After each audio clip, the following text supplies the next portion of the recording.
салом дӯстон, умедворам ки хубу тансиҳат ҳастед. Дар навори имрӯза мехостам оиди беҳискунӣ ҳангоми таваллуд кардан ё ин ки обезболивания при родах, бо забони тиб агар осон карда гӯем, эпидуральная анестезия дар кадом ҳолатҳо тавсия дода мешавад, ба кӣ фоида дорад, ба кӣ не ва оё пас аз таваллуд кардан зарари худро мерасонад ё ин ки не, мехостам ба шумо каме маълумот диҳам. пеш аз оне ки наворро шурӯъ кунем, мехостам як чизи муҳимро дар ин ҷо қайд кунам. Бисёриҳо дар комментарияҳо бо як ҷумла гап мехоҳанд ки тавсия ва табобат бигиранд. Ин тавр кардан нодуруст аст. Масалан, бисёриҳо менависанд ки бенамоз намешаванд, сабабаш дар чист, ё ин ки ҳомиладор намешаванд, чӣ кор кунанд. қариб ки дар 90% ҳолатҳое ки саволҳо дар комментарияҳо мешаванд, шумо метавонед ки бемалол аз канал маълумотро дарёфт намоед. Масалан, дар канал бисёр маълумотҳо оиди бемориҳои занона ҳаст ва шумо фақат лозим аст ки то охири канали мо фаромада мавзӯи лозимии худро барои худ интихоб карда дар бораи он маълумоти пурра бигиред. барои тавсия ва табобат бошад, бо як ҷумла гап тавсия дода намешавад, чунки ба духтур лозим аст ки дар бораи шумо маълумоти пурра бигирад. инчунин ба ғайр аз маълумот ҷамъ овардан, чӣ гуна ташхисҳое ки шумо гузаштаед, духтур бояд ки бинад. ҳама анализҳо, узи, табобатҳои гирифта шуда, вобаста ба ҳамаи он, ҳамаи чизҳоро дида, баъд духтур ба шумо тавсия медиҳад, сабаби бенамоз нашудани шумо, сабаби ҳомиладор нашудани шуморо муайян карда, табобат навишта мешавад. дар комментарияҳо низ табобат навиштан нодуруст аст, чунки қобилияти қабули организм гуногун аст ва ҳар як зан ба худ хос доруҳоро қабул мекунад. навори имрӯзаро бошад, шурӯъ мекунем аз беҳискунӣ, яъне эпидуральная анестезия. дар кадом ҳолатҳо тавсия дода мешавад ва барои чӣ дар солҳои охир ҳамин чизро бениҳоят зиёд истифода мебаранд. эпидуральная анестезия, яъне беҳискунӣ дар вақти ҳомиладорӣ ба ҳама тавсия дода намешавад, чунки ҳам фоидаи худро дорад ва ҳам зарари худро дорад. ба кадом занҳо тавсия дода мешавад эпидуральная анестезия? занҳое ки аллакай таваллуд карданд медонанд ки дардҳои таваллудкунӣ чӣ қадар сахт ҳастанд ва тоқат кардан ба ин дардҳо бениҳоят душвор аст.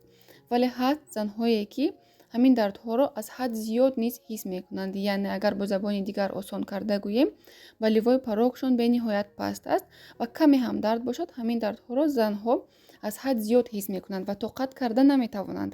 ба чунин занҳо тавсия дода мешавад эпидуральная анестезия. дуюм, занҳое ки моҳашон даромадагӣ аст, таваллудкунияшон шурӯъ шудаасту вале гарданаки бачадон тайёр нест. аз ин ҷо маълум мешавад ки зан метавонад ки 2 рӯз ва ё ин ки 3 рӯз аз ҳад зиёд дардҳои сахт бикашад.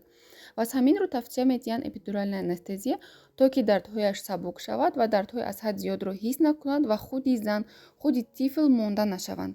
чунки ҳангоми беҳискунӣ, яъне эпидуральная анестезия ҳангоме ки мегузаронанд, мушакҳо ҳамаашон ором мешаванд, яъне в расслабленном состоянии мешаванд ва ҳам ҳолати зан ва ҳам ҳолати тифл оромтар мешавад.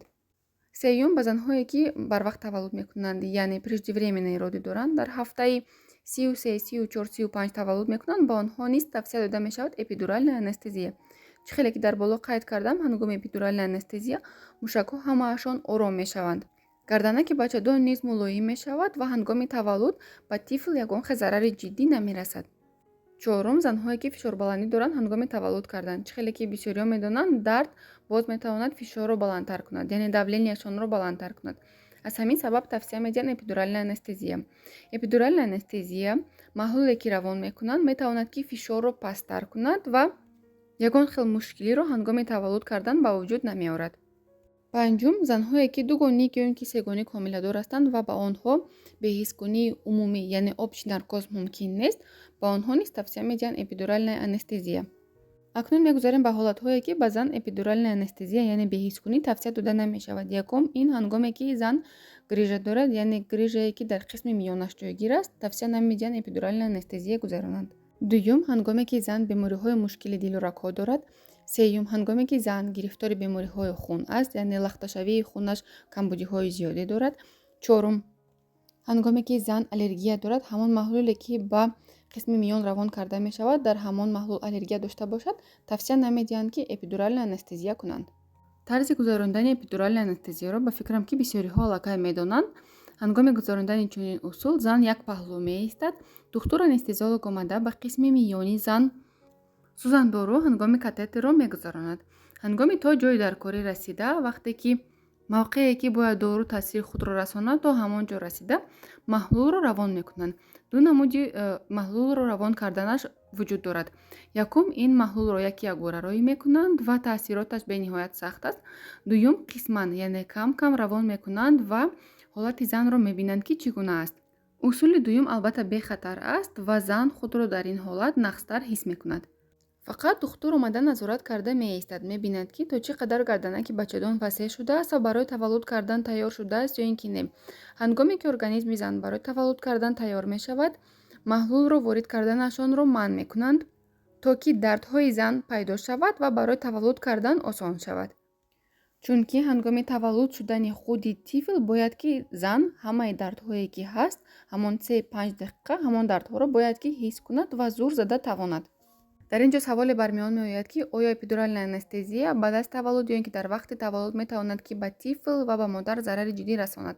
ҷавоб чунин аст: не, зарари ҷиддӣ намерасонад, чунки ҳангоми ворид кардани ҳамон маҳлул ба қисми миён амроҳа яъне платсента намегузорад ки ҳамон маҳлул ба тифл бирасад ва зарари худро расонад. бисёриҳо қайд мекунанд ки баъд аз гузарондани чунин манипулятсиё, яъне баъд аз гузарондани эпидуральная анестезия, баъд аз таваллуд кардан дарди миён бениҳоят зиёд дида мешавад. бале, чунин ҳодиса шуданаш мумкин аст ва ин ҳолатҳо баъд аз 2-3 моҳ бартараф карда мешаванд. дар ҳоле ки шумо агар накарда бошед эпидуральная анестезия низ, дарди миён баъд аз таваллуд метавонад ки дар бисёри занҳо дида шавад, чунки ҳангоми таваллуд метавонад ки устухонҳои кӯз каме ҳам бошад ҷойҳои худро иваз кунад, тағйир диҳад, чунки баъд аз таваллуд организми зан талабгори витаминҳо мешавад, яъне организмаш 2 маротиба 3 маротиба зиёдтар талаб мекунад ки витамин ба организмаш ворид шавад, чунки зан ҳам шир медиҳад, ҳам барои худаш витаминҳо зарур аст. аз ҳамин рӯ метавонад ки дарди пойҳо, дарди мушракҳо, дарди миён низ дида шавад. аз ҳамин рӯ вақти таваллуд чӣ ба шумо эпидуральная анестезия карда бошанд ё ин ки накарда бошанд, шумо бояд истифодаи витамини Д, калтсий, истифодаи витамину микроэлементҳои заруриро фаромӯш насозед. агар ки организми шумо ҳангоми таваллуд кардан ба ҳама дардҳое ки пайдо мешавад дар вақти таваллудкунӣ тобовар бошад, шумо метавонед ки аз эпидуральная анестезия истифода набаред. вале агар дар вақти таваллуд кардан дардҳои шумо бениҳоят сахт бошад ва шумо тоқат карда натавонед ба дардҳо, фишор баландӣ дошта бошед ё ин ки таваллудкунии барвақтӣ дошта бошед, преждевременные роды дошта бошед, шумо метавонед ки аз усули эпидуральная анестезия истифода баред. инчунин духтурҳо худашон ба шумо тавсия медиҳанд ки эпидуральная анестезия гузаронанд ё ин ки не. агар ки шумо дар Федератсияи Россия бошед ва дар беморхонаи давлатӣ таваллуд карда истода бошед, ба шумо ҳамин усулро бепул мегузаронанд. дӯстони азиз, умедворам ки навори имрӯзаи мо ба шумо писанд омад. чун ҳар вақта фикрҳои худро дар комментарияҳо баён созед. саломат бошед.